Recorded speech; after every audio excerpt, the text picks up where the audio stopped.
What if you went home today and your parents told you that you were moving across the world in just a week and there was no time to get ready or say your goodbyes? Nothing. Just pack and leave. How would you feel? Transitions in life can cause us anxiety. We want our biggest turning points to unfold in a predictable way and to our advantage. I believe that every single one of us is going through transitions all the time, like moving into university or starting a new job, or even trying a new sport. One of my most difficult transitions began in the summer of 2022. I had a pretty comfortable life in India, a huge family and the best friends that anyone could ever ask for. I lived in dorms at school and loved being on a big campus in a lively environment with my friends. Then, in the summer of 2022, when I went back home for the holidays, I was told that we were moving to Canada. I had zero idea. I was told about it at the very last moment. I came home and just like that, I was moving across the world. I was shattered. I was at my lowest. It wasn't fair. There's this quote in The Life of Pi that came to me at that very moment. I suppose in the end, the whole of life becomes an act of letting go. But what always hurts the most is not taking a moment to say goodbye. I realized my whole life was changing. I might never even get to meet some of these people who meant so much to me ever again. After moving here, it got even worse. I realized I knew no one. We had no relatives or friends. I didn't know what to do or how to meet people, not only school. Wherever I went, I didn't recognize anyone. There was a whole support structure for the newly arrived kids who couldn't speak English, but I could, so they just left me to my own devices.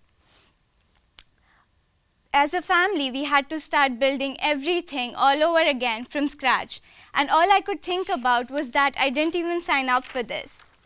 There's this really interesting theory by Bruce Feiler about transitions. He says that life transitions have three phases. The long goodbye, where you mourn the past that's not coming back. The messy middle, where you drop certain habits and create new ones. And the new beginning, where you unveil your new self.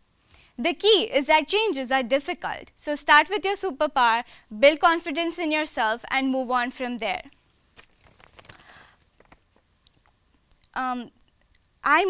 One of my strengths was that I wasn't afraid to be vulnerable. I mourned the past, I felt every bit of it. Quickly, I realized I can't be miserable anymore because nobody is gonna come and fix this for me. If I really wanted a happy life, regardless of all the challenges, it was really only my choice. In India, I was always in my comfort zone, and that meant that I rarely grew, changed, or challenged myself. And now that I think of it, I feel immensely grateful for the fact that I got out of that comfort zone at the right time.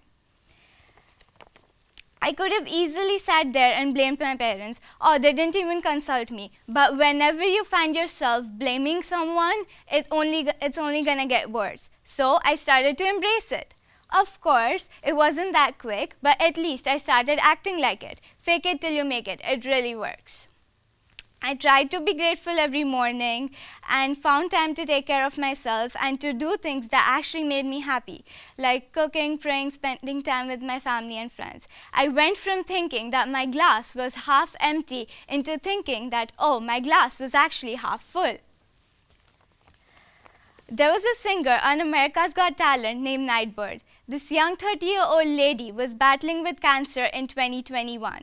She had a 2% chance of survival. She came on the stage and sang this beautiful original song. And most importantly, she enjoyed every bit of it. She mentioned that 2% is not zero. 2% is something, and I wish people realized how amazing that is. She had accepted such a harsh reality about her life and kept trying. I could feel the sense of freedom and happiness that she was experiencing right through her smile. She could have just been more realistic and be like, okay, I'm gonna die, it's over, but she chose to stand in front of the world and share her story in hopes of inspiring others. So you see, the most crucial part about mastering a life transition is acceptance. If you can accept the fact that pain and suffering are a part of our human experience, something that connects us all, then you can build a really amazing life regardless of all the challenges that you might have. And that is what I consider truly powerful. Let's think about our lives right now. We all might have some challenges, big or small, but let me ask you this. If you can accept the fact, if you can stop thinking about the expectation of fairness, then how might you respond differently to that one particular challenge or pain that you might have?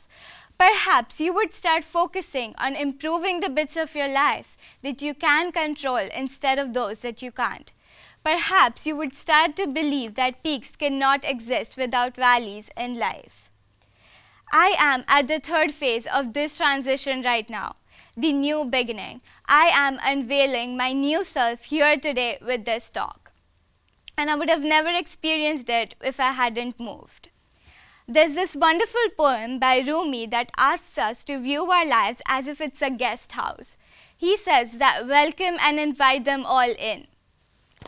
It could be joy, depression, sorrows, entertain them all. Because at the end of the day, none of them are going to stay for long in a guest house.